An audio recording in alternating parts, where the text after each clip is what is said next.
Көпшілік дамыған елдерде адамдардың тындырған ісіне, өнегелі өміріне қарайды. Ал біз бүгінгі қоғамда адамның тісіне және киген киіміне қарайтын заманда өмір сүріп жатырмыз. Рас қой? Сенбілік серуен бағдарламасының бүгінгі қонағы кәсібінен нәсіп тапқан, еліне серік, еріне көрік болып жүрген көп балалы ана, кәсіпкер Динара Омарқызы сонау Шымкенттен бізге арнайы аттерлеліп келген болатын. Көбіне көп балалы аналар мотивацияны қайдан аламыз дейді. Жаңа заман тынысына қалай үлесімізді қосамыз, қалай ілесеміз деп жатады. Сондай сұрақтарыңызға бүгінгі сұхбатымыз айқын жауап болады деген ойдамыз. Динара ханым, қош келдіңіз.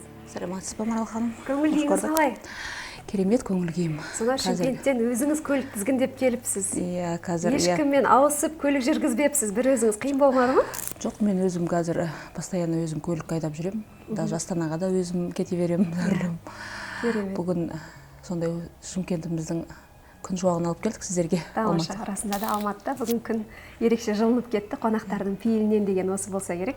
Біздің енді сұхбатымыз негізінен отбасына, үйдің берекесіне арналып жатады көбіне. Қыз-келіншектерге үлгі болсын, жанның жылуымен кейіпкерлеріміз бөліссін деген мақсатта. Ердің тынысы түзге дейді, үйдің ырысы әйелде дейді. Жалпы өзіңіз қалай ойлайсыз? Осынау отау құрған жылдарда бұрынғы Динара ханым мен бүгінгі Динара ханымның айырмашылығы қандай? Қазір отбасын құрып, өмірдің алғашқы соққыларына төтеп бере алмай жатқан қыз-келіншектерге қандай кеңесіңіз бар? Ерлеріміздің өзін ұсақ нәрсеге ұмтылдырып, ұсақтатып алған жоқпыз ба деген сұрақ туындайды. Ер азаматы деген еркіндіктің адамы ғой ол кісі. Еркіндікті біз ұстай алмаймыз. Ол отбасының қамын ойлайтын, ол жанның қамын ойлайтын, жұмыстың қамын ойлайтын, дөңгеленіп жүрген ер азаматтардың мойнында деп ойлаймын. Ары қарай біз олардың әйел кісілер, қыз келіншектер ер азаматтың қабырғасынан жаралғанбыз.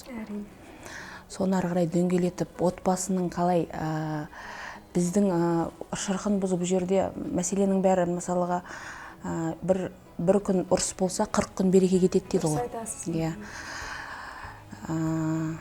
Амалымыз қолымыздан келгенше ердің қабағына қарап, ары қарай біз оны гүлдендіретін де, ерді ер қылатын да әйел адамдарымыз ғой. Тамаша, әдемі айттыңыз.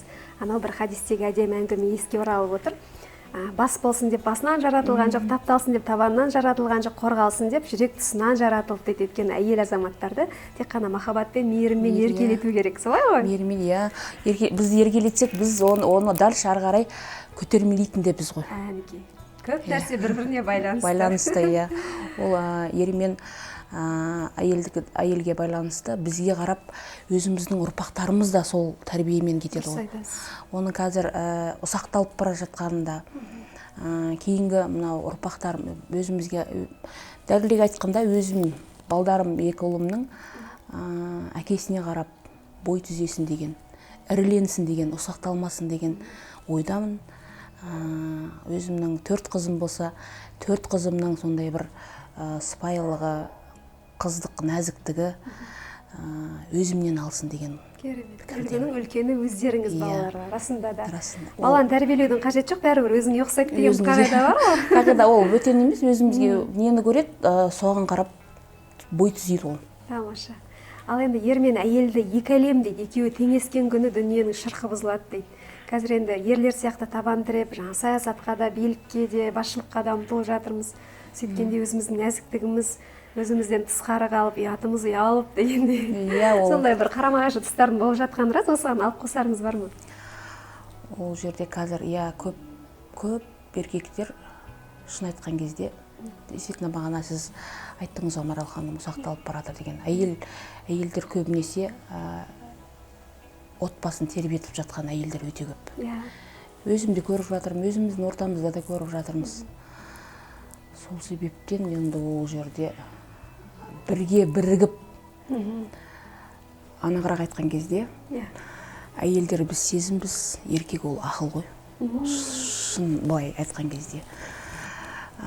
Ер мен әйел өзінің болмысын сақтаса, одан артық бақыт жоқ. Тамаша сөз. Келісеміз, сөзсіз келісеміз.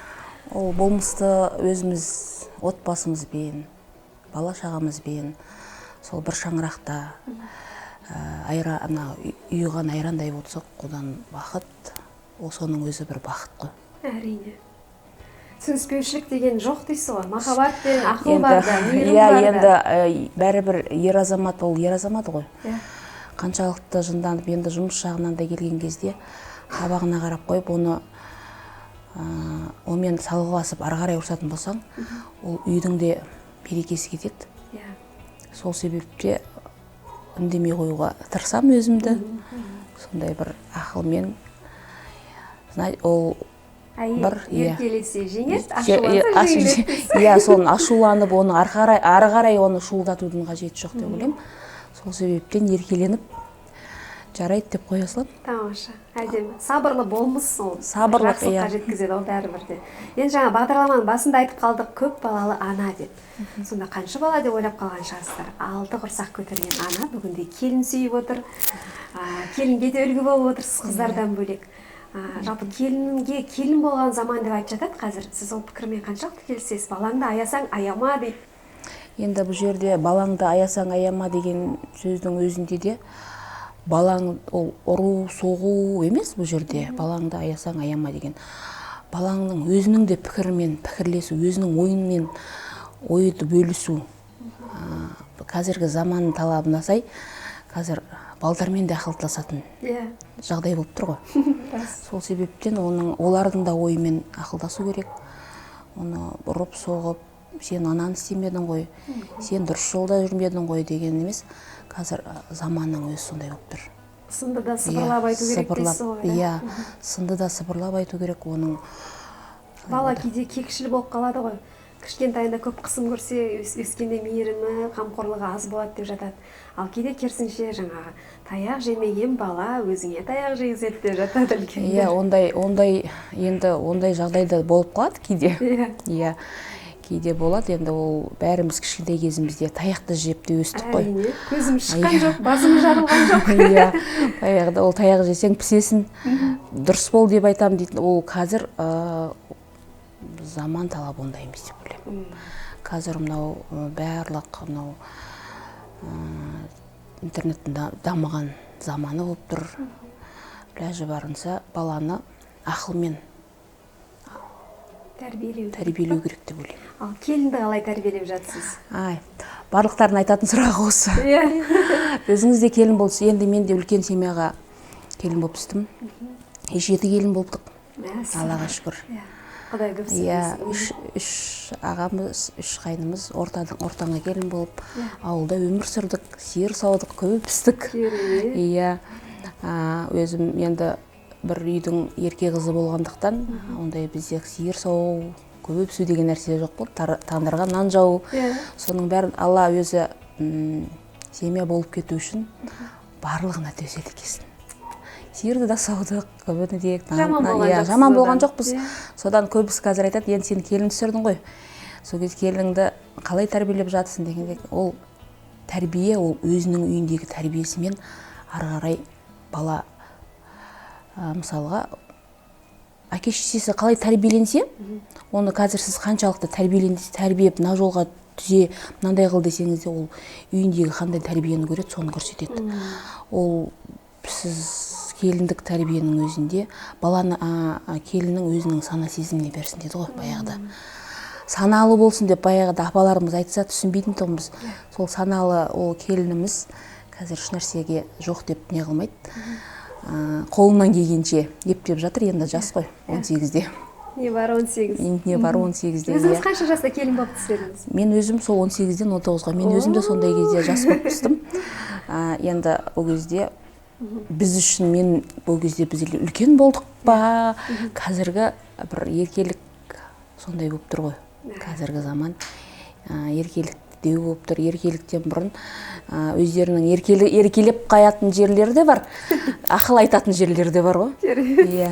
Сол себепті ол келінді, көптер ойлайды, келінді ойлай үйту керек, бүйту керек, келінді тәрбиелеу керек деп жатады. Ол өзінің ойында, санасында болса, ары қарай тәрбиеленіп кетеді деп ойлаймын. Жаңа келген әулеттің тәрбиесін, тәртібін, талабын қабылдаса, жаман болмайды. Жаман болмайды, иә. Мен өзім 4 қызым болатын болса, енді қазір 5-ші қызымыз деп тұрмыз. Енді бәрібір көбісі айтады, ол қалай қызыңыз, бәрібір келін ғой деп. Әрине келін енді бәрібір келін ол болды уже біздің өзіміздің отбасымызға келген екен, ол біздің 5-ші адамымыз болып тұр ғой. Керемет. Енді байқаймын, әлеуметтік желіні шоу жасаймыз, қараймыз, сол кезде байқайтын жаныңыздан танымал адамдар көп табылады. Бір қанат сөз бар ғой, танымалдармен аралас, үнін есті, бірақ үйіне барма дейді. Жаныңызға жақын алған сайын бір көңілінің кірін, жанның мұңын, әлде басқа бір қасиетін байқап қалдым ау деген әттеген айлық бола ма? Енді бұл жерде бәрі пайда көздеп жүрген жоқ па? Неге сіздің айналаңыздан шықпай кетті? Пайда көріп жүр деп те ойламаймын. Мен өзім соншалықты бір жанмен таныссам, сонымен ары қарай дос болып, жақын адам өзімнің туысқандай да сондай болып кетеді. Бұл жерде біреуден пайда көру, или менен пайда көру, или мен сондай бір танымал кісілерден пайда көру емес. Аллаға шүкір, барлық жағымыз жеткілікті. Енді рухани жағынан қарасақ, мысалға, өзіме алатын, өнеге болатын сондай бір отбасының бірін айтып кетсем болады. Досқан ағамыз бен Қарагөз Сүлейменова кісілерді, сол кісілердей болсақ деген ниетпен, или ертеңгі күнім балам мен келінім сондай бір отбасы болса деген сондай арман. Керемет. Енді сол танымал адамдардан көрдік деп тағы да сұхбатымызды жалғастыра отырайық. Көпшілікті баспанамен қызықтырып қойыпсыз, бір отыз ойын ойнатамын деп. Бүгінгі заманда қоғамның бір қансырап тұрған жаралы тұсы деп айтсақ та болатын шығар. Баспана екінің біріне бұйырып жатқан жоқ. Бәрі жалдамалы пәтерде, баланы өсіріп те өндіріп те жатыр. Жетпейді деп жылап жатқан жоқ, халық барынша тырысып жатыр. Алайда бірден баспанаға қол жеткізудің мәнісі болмай тұрғаны ащы шындық. Дұрыс айтасыз, бұл жерде көптеген жандар баспанасы жоқ, сондай бір мұқтаж жандар көп. Енді қайырымдылық көбісі айтып жатыр, сіз осы бастаған ісіңізді жинақ берсеңіз де болады ғой. Енді оны былай да сатсаң сатылып кететін баспана. Өзімнің жүрек түкпіріме бір Алланың салғаны шығар деп ойлаймын. Қасиетті бір Рамазан айында бір мұқтаж, бір сондай көп балалы отбасыға бұйырса екен деген ниетпен осы бір жобаны бастадым. Көптері енді дұрыс үрей, қорқыныш, алданыш, халық көп алданып қалған ғой. Мынау алаяқтардың кесірінен өзімізде кешегіде де өзімнің парақшамда да өтірік парақшалар ашып, сондай бір менің бүкіл инстаграмның бәрін сол өздерінің парақшасына да қойып жарнамалап жатқан жандар да болды. Оның бәрін өзіміз сөйлесіп орнына қойдық. Енді менің бар ойым, өзім көбісі айтады, осы батпан құйрық қайдан дейді ғой. Бірде істеңіз осынша затты деп. Енді менің жүрегім Алла соны салды ма? Көп алдында көбісі жазады еді, сіздің машинаңыз автокөлігіңіз сияқты, көлігім болса екен деген сияқты арманмен. Енді бір үй ғана емес, өзімнің автокөлігімді сол қазіргі жобаға сыйлап жатырмын. Сол бір армандап жүрген жанға бұйырса екен деп. Керемет. Не деген жомарттық. Таңғалып отырмын, расын айтайын. Одан бөлек ұсақ сыйлықтарды айтпай қояйық. Ең басты сыйлық сол көлікпен баспана болып тұр ғой. Сіздерде Динара Омарқызының парақшасына қосылып, ақпаратты толық зерттеп алсаңыздар болады. Біз сұхбатымызды жалғастырайық. Өткенде маған бір Зейнеп Ахметова, Бауыржан Момышұлының келіні сұхбат бергенде айтып еді, ет сасса тұз саламыз, бірақ қазір тұз сасып жатқанда не саламыз деп. Қыздардың кейбіреуі жаңа батысқа еріп, жалаңаштанып, шығысқа еріп, тұмшаланып кетті, қайда қараймыз деп. Дұрыс айтасыз. Бұл жерде тұз сасса не саламыз деген сөзінің өзінің бір түкпірі жатыр. Қазіргі бірін-бірімен бақталас болып кетті ғой. Өзіміздің қазақ десе өзімізге тиеді, былай айтқан кезде. Көтермелеп, жоғарғылап жатқан жандарды шалып, төменге түсіріп, көремаушылық, бірін-бірімен бақталасып, мен сондай болсам, жоқ, ол анау қандай не сондай болып кеткен заман болды. Соңғы кезде қыздардың да сұхбаты желіні шулатып жатыр. Кіммен қалай, қай уақытта төсектес болғанында жарнамалап, ұялмай айтатын болған, сондай сәттерді естігенде ұяттың өзі алып қалады ау. Ондай сәттерді естіген кезде өзіміз 4 қыз тәрбиелеп отырып, қыздарымызға қараймыз ғой. Енді Алла сақтасын, көптері мынау батысқа қарап жалаңаштанып, шығысқа қарап орамал таққандардың ішінде орамалы қорғып жүргендерді де көріп жатырмыз. Рас. Бұл жерде тәрбиенің бәрі өзімізде деп ойлаймын. Жақсы тәрбиеленген қыздан жақсы келін шығады, жақсы ана шығады деп ойлаймын. Сол себептен тәрбиеден барлық нәрсе. Керемет. Сіз енді кәсіпті де дөңгелетіп отырсыз, ұлдарды да қыздарды да тәрбиелеп отырсыз. Бұйырса енді келіннен сүйетін тәттіңіз болады, оған үлгілі әже боласыз, Алла қаласа. Соның барлығын қорыта келе, мына жаңа заманның тынысына үн қосқыңыз да кеп тұрады. Кейде әттеген-ай деп те қалатын шығарсыз. Осы орайда өмірлік ұстанымыңызбен бөлісіңізші. Бұл жерде қазіргі заман талабына жан-жақтама болмасаң да болмайды ғой. Үйде келген кезде мама боламыз. Жұмыста енді жұмыста Аллаға шүкір, енді жан-жақтама бір емес бірнеше кәсібім бар. Әуелі Алла, екінші жолдасымның сондай бір өзінің қолдауымен, енді бірінші очередь енді өзіміз әкеден, анадан ерте айырылғандықтан менің анам да, әкем де жолдасым деп ойлаймын. Барлық сырымды да, мұңымды да, өзімнің кәсібімді де бәрін сырласатын сол кісі. Сіз керемет әңгіме айттыңыз. Сырласым да, мұңдасым да, құрбым да, ата-анам да, билеушім де, қорғаушым да, ер азаматым деп. Ал бірақ соңғы кезде біз күйеуге шыққанда жақсы азаматқа шықтым деп алдымызға жан салмаймыз да, сосын біраз уақыт өткеннен кейін мен кімге шықтым деп сөйтіп психологтардың табалдырығын тоздырып, қаншама отбасы бұзылып жатыр, оның бәрі мына статистиканың көрсеткіші. Сол кезде ол жаман жігітті саған ешкім әкеліп қосып берген жоқ. Немесе сол өзің жаман деген келіншекті сен өзің қайдан таптың? Мысалы, өзің талғамыңа сеніп, тағдырыңа сеніп таптың ғой. Неге адамдар бір-бірінің қазір мінін көргіш болып кетті? Қалай ойлайсыз осы пікірге? Дұрыс айтасыз, өзімнің басымнан да өтті. Енді марқұм шешем айтқандай, өзің таптың, өзіңнің өмірің, жылап келуші болма деп, енді біз сол тәрбиемен өстік қой. Бұл жақтағы сөзді бұл жаққа жетпесін, ол жақтағы сөз бұл жаққа жетпесін деп, сол енді өзімнің сүйіп қосылған жарым, барлығына көнемін дедім.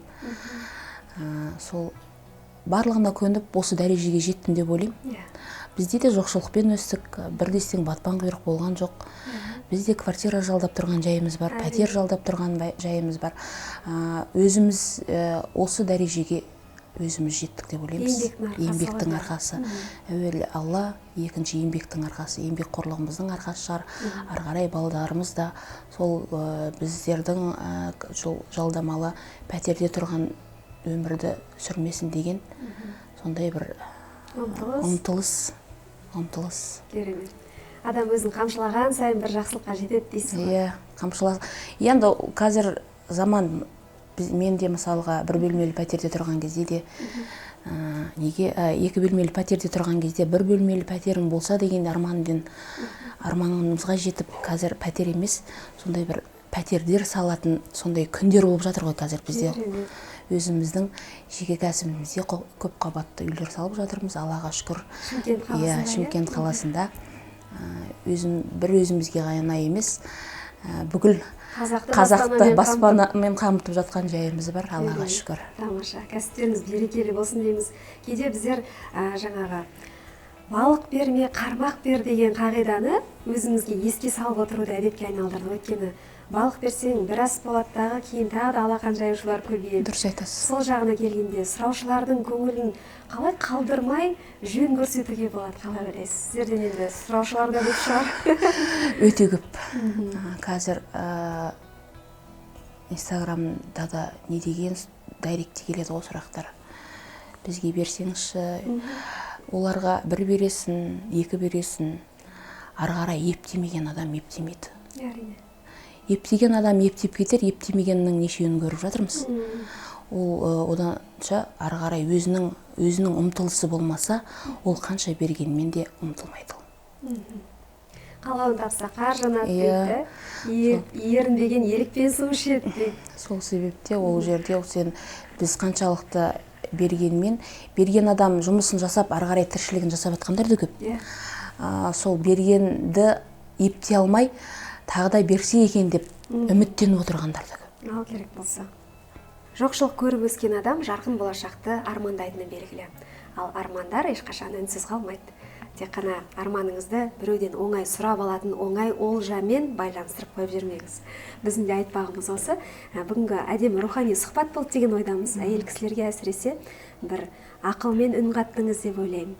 Өмір жолыңызға, тәжірибеңізге сүйеніп, өткелдеріңізге сүйеніп деген ойыңызды бізде өзімізге қабыл алдық. Енді біздің көрерменге айтар тілегіңіз болса, бағдарламамызды қорытындылайық. Кіріп келген мынау айлардың сұлтаны Рамазан айы құтты болсын баршамызға. Ұстап жатқан оразаларыңыз қабыл болсын. Барлықтарыңызға тілерім бақыт, армандайық, арманға жете білейік. Аман болайық. Рахмет. Жақсы күндерде жүздескенше. Аман сау болыңыздар.